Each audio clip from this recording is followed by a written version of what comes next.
President Tinubu's tax reforms continue to generate debates across the country.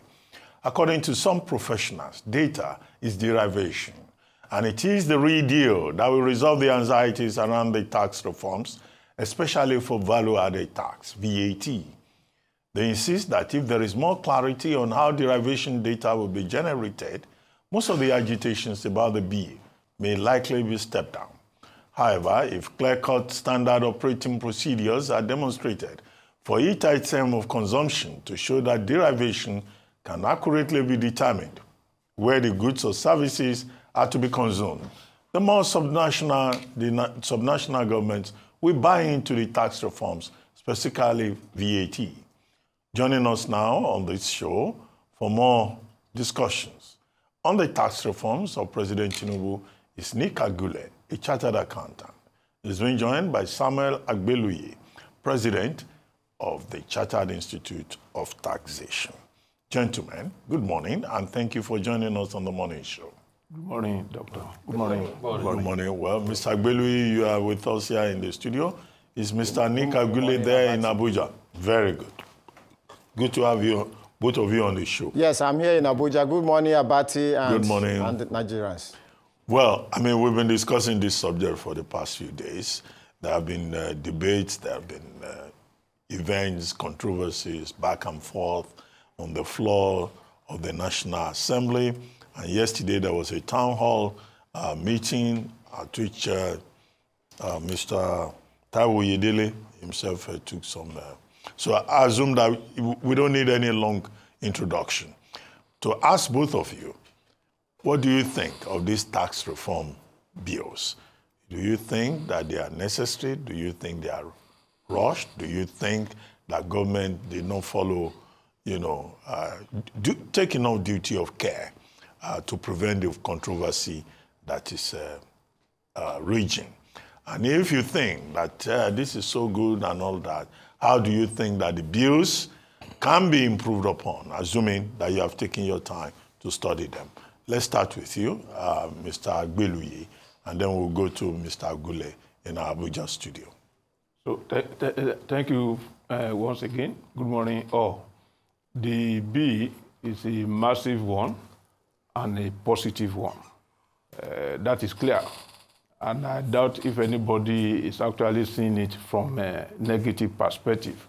I also agree that there are issues that have been raised in the bill, but overall the bill is what we need, and it ought to have been with us since yesterday. Since we couldn't get it yesterday, then today is the right time to get it. That's in a manner of speech. What has brought us here, and we maybe are taking a step backward under President Buhari.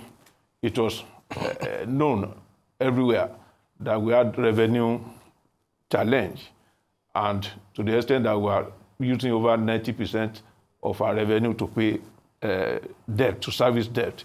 That is a recipe for disaster. No nation can do that. And I also say no individual can even survive under that kind of arrangement. So in order to shore up the revenue, we need to tidy up the tax space. And the tax space has been extremely unwieldy over the years because depending on the state you visit, there are a lot of taxes to be collected, possibly over 60. And we've come to realize that barely 5 or 6 of those over 60 type of taxes are actually generating sufficient revenue to government, while others that are duplicated over the country are actually giving the country or tax practice in the country bad name. So the sanity that is embedded in this bill is overdue and it's necessary. And it is the way forward. That people want to debate it. Why? We are in a democracy. So people will always bring their perspective forward. And that's not a crime. But provided we are all focused towards a positive outcome of the bill, of the debate, then I believe this is the best thing that has happened to taxation in the country. And I pray, I wish, and we work to make sure that at the end of the day, the bill is passed into law, and so it will bring sanity into the tax space, and to help Nigeria to generate revenue. No country, the successful one, plays with taxation in any form. Well, Mr. Agule, you just heard Mr. Agbeluyi saying that these proposed 4 bills, they are massive, they are positive, long overdue, and that this is the best that has happened to taxation in the country. Do you share his views or you disagree? Thank you very much, Ruben. I fully share and endorse the views of the president of CITN. Anybody that looks at these 4 bills, the Nigerian tax bill, the Nigerian tax administration bill, then the Nigerian Revenue Service bill, and then the joint tax bill, anybody that reads these 4 bills will agree that this is one of the most significant changes in Nigerian legislation that has taken place. And if we talk about reforms, this is the real reforms, because a reform is to make a process easier, more seamless, better, and this is what these 4 tax bills have brought to the table. But there is a huge controversy about a portion of these bills, and specifically the tax bill and the VAT. So because before now, or currently as we have it, the VAT is shared 20% on derivation basis. And the new tax bills, specifically the tax bill, is proposing 60% on derivation. And this shift from 20% on derivation to 60% on derivation is what is causing all of the controversy. And I would say that we shouldn't throw away the baby and the bathwater. If this derivation is what is causing the issues, if push comes to shove, we can rest only that specific provision and allow the other aspects of the bills pass, and then we can come back to them. But I want to say that this derivation thing, this discussion, now that this is trending, is one of the best discussions that we're having in Nigeria, because we have turned on its head the concept of federalism. Federalism, as we copy from the United States, is the subnational government, states and local government that are the economic agents. They are the centers for economic activities. They generate revenue, and they just send money to the center, who is doing common services like defense, foreign policy, issuance of currency, and all of that. In Nigeria, we say we're a federation, and we have turned it around where money is at the center, and then we're doing a feeding bottle federalism of sending money to the states and local government. This is part of the reason why we have not developed for a long time, because the governors and local government administrations have just been waiting on Abuja. So I am fully in support of this derivation policy, but on one caveat, and that caveat is the data must be sweet. The derivation data must be sweet. We must have how-to guides on each aspect of consumption activities, whether they are telecoms or banking or manufacturing or all of that, to show that we can directly attribute to each state and the FCT and local government the consumption activities that are taking place in their jurisdictions and how the derivation is being carried out. Once that caveat is satisfied, please, let us go ahead and do this derivation thing so that we can put pressure on governors and local government administrations to do better for Nigerians. All right, thank you. You make a very good point, Mr. Agule, and I must say that, yes, indeed, there are some nitty-gritty aspects of the bill or things that must be done to ensure the success of the bill, and that's why we're having conversations like this.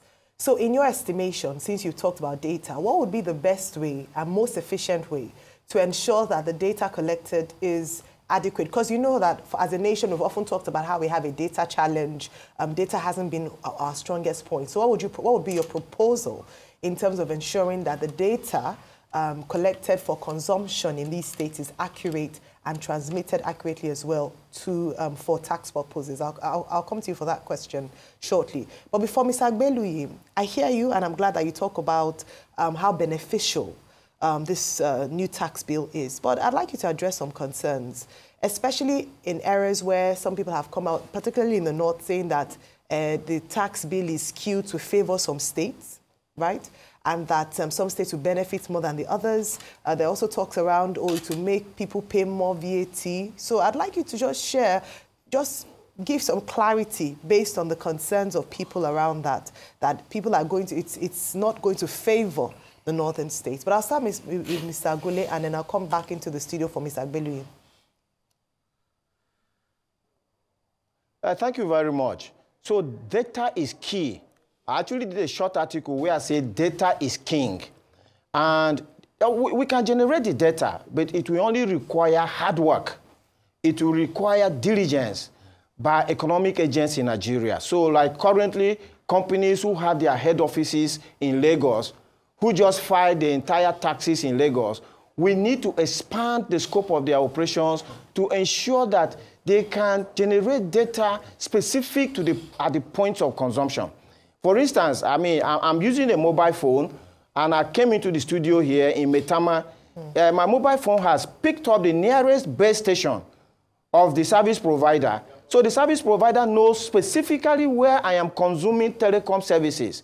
But they now have to have a structure in place that we now articulate this data base station by base station, local government by local government, state by state, so that everybody will know that this is the state or this is the location where the consumption activities are taking place. And that is the area where the Presidential Task Force will need to work on.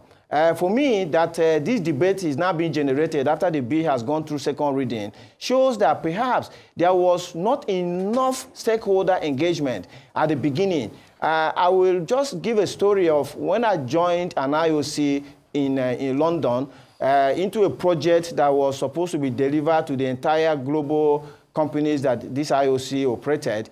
We in the technical team were like 20 in number. Then there was a team called Change Management. They were like 50 in number. So I asked my manager, why are these people 50 when they are not even doing anything tangible? And he said, look, no matter the quality of the system that we are going to deliver, if we don't win the hearts and minds of the stakeholders, that system is going to fail.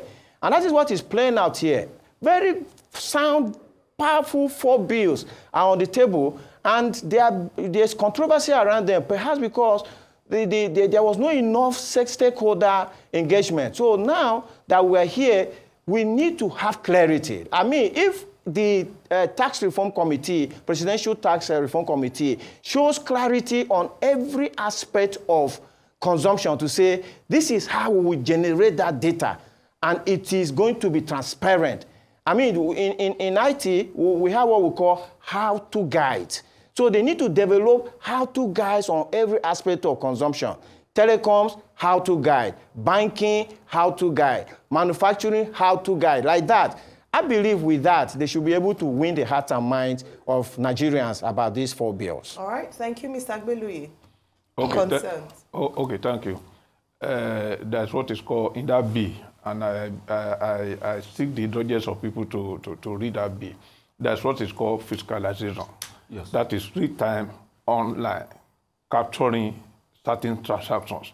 So if it and the big the likes of ShopRite, the supermarket, they're already into that. FRS is already doing that, so that when you say any transaction that takes place is captured real-time online.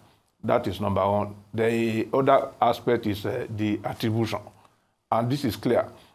When you deal with figure, it helps you.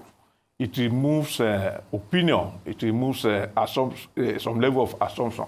I'll give you an example. My colleague in Abuja talked about the network. If where he is in Abuja, the fact that the next base station will capture that. Of course, these things are available in the country. So all we need to do is to harness. And so, for me, at federal level, I'm not seeing much of a problem. But the government needs to do more. The NIN of a thing, the ID card we carry up and down, various government agencies having shallow or of their database has to be harmonized, so that the BVN is a key point in this. And that is why I have said in some other programs before, the program of Governor Soludo, when he was CBN governor, and even of recent Governor Emevele, it's all about bringing a lot of people into the banking system. This will help, and most of us will travel outside of this country. Where do you carry $100, $200 everywhere? So it means once you do electronic transaction, all your information can be captured, and once these are captured, you know a tax man knows how to sniff what document relates to income, which one relates to expenditure. So this can be done, and I believe FRS is near proper place for what the assignment ahead of us. But the argument about attribution, about derivation and the likes, I think while we keep our eyes on that, people must talk, people must debate. It's a major shift in what we are used to. I also want us to look at the state governors. They need to pay attention to the structure in their states. I visit states across the country, and I can tell you I was in Borno last week, and I saw a fantastic arrangement by Governor Sulu. So other governors across the country may need to copy and make sure they have the infrastructure that can do the work, because after this exercise, the moment it becomes operational, the state will be the greatest beneficiary. But Professor Zulu himself is against it. Yeah, on a different ground. Yeah. On a different ground. I mentioned his name because if you get to Maiduguri today, a taxman can use Governor Zulu to market the reason to pay tax. Because why is it that people are reluctant to pay their taxes? It's because of the trust deficit. Yeah. And why the trust deficit? Because people cannot relate what they pay, what they hand over to the government, to what it is being used for. But if you get to Borno today, if you get to Maiduguri today, you will see what the money is being used for. So Governor Zulu can be used as an ambassador. Well, that's why I asked the question about the concerns by the northern governors as to it being skewed in favor of the South. And Professor Zulu himself is almost of this, he's not for the tax bill. Not for the entirety. So he's come out to say that it should be withdrawn and further consultation done. How would you seek to, to help with their suspicions or concerns? Okay, I was part of the committee that actually worked on this bill. And there was a slogan, in data we believe, every other thing, go and sort yourself out. So data don't lie. If you present the data as it was done yesterday, and more can be, we can also do another simulation, reduce the 60% to 40%, or keep constant what we were doing before, the derivation before, and apply attribution. Let us see what is going to come out. This is a clear way to go. Emotion has come in. Sometimes we are now seeing ourselves, brothers seeing themselves as North and South, which is very unnecessary. Yeah. So that's how we resolve this. And I know brilliant people across the country will get this. So we need to work with data. In data, we believe. If this simulation A is not working, can we look at simulation B? And I also agree that we need more consultation. And at this level, I will ask President Tinubu, because when they meet for other political matters, they know how to do it. So this is the life of the country. So they need to meet, discuss amongst themselves, governors, leaders at the parliament, so that the details can be discussed behind the closed door. Okay. That will bridge the gap in the information that is available out there. I mean, like you said, in God we trust, every other thing is data. And the data came out yesterday. I think also the fact that the data had not come out yesterday as regards this simulation, proposed derivation, that's why there were people that were saying it was skewed towards a certain area. In fact, as this data coming out, Lagos should be the most offended and Rivers State should be the most offended because minus 81% and minus 41% will be taken away from the revenue that they're getting from this current modeling. I want to bring up the issue of the third party collection. We all know that there are many people that are involved in third party collection of taxation across the country. One thing I didn't see about the bill is the bill didn't stipulate contract criteria for even selection of the third party. And because we know that there are people that are high and mighty that also in the business of third party tax collection. You know, what's your take about this? And these people, because the bill also talk about all computer applications, these people have companies that have computer applications that we have gone through their resume and we see they have like even 4 to 6 different computer applications that does the process of streamlining, collection, dispersal of taxes and everything, that once they just do the application plug and play, it happens, and they also get a certain cut in that. What's your take on this? I'll come to you, Mr. Nick Agule, first, and I'll also come back to you on that, sir. Okay, so thank you very much. Over the years, both at the subnational and at the federal, we have had these situations where tax collection is being ceded to private sector contractors to handle. And on the face of it, it's nothing strange, it's nothing wrong.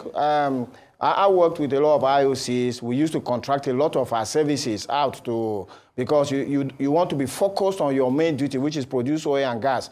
And so if there are services that you can contract, we used to contract that out. The point is about transparency, both in the recruitment of the contractors, those who are going to be doing the tax collection, and what happens to the proceeds of those collections. So if there is a nationwide advertisement of for tax consultants who can come in and help the federal government recruit people, train them, and let them collect taxes, and then the selection is done in a very transparent, open, and fair way, and then we can have a hold on the revenues that is being generated that is going into government coffers and all of that. I don't think there's anything wrong with that. But as it is the case, if there is a problem with something in Nigeria, instead of solving the problem, we just throw away the baby and the bathwater, which is something we did with fuel subsidy, for instance.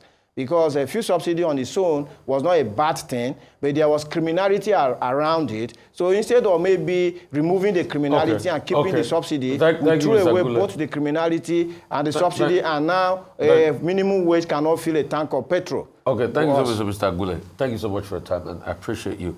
For you, sir, third party, transparency, in a country where people have leg. Okay, the basic work or the basic job of the revenue agencies, whether at federal or at state, has to do with assessment, collection, and accounting. Those are the basic three assignments they do. Now, you will agree with me that in the assessment, there's a need for data. And some, in the private sector, some people have this wherewithal to do this better than the various internal revenue services across the country. I'm in the practice of taxation, and I know this. So, because you won't see the FRS of this world, that will give the job of assessment to a consultant. But data gathering, you need a lot of enumeration before you can assess. And in the process of doing that, consultants are brought in, and this has increased massively the revenue generation for various revenue agencies. But of course, if there's a knowledge gap, I observe I'm managing A and B Limited, and there's a knowledge gap or capacity gap. And I say, okay, I bring in a consultant to assist for the next 2 years.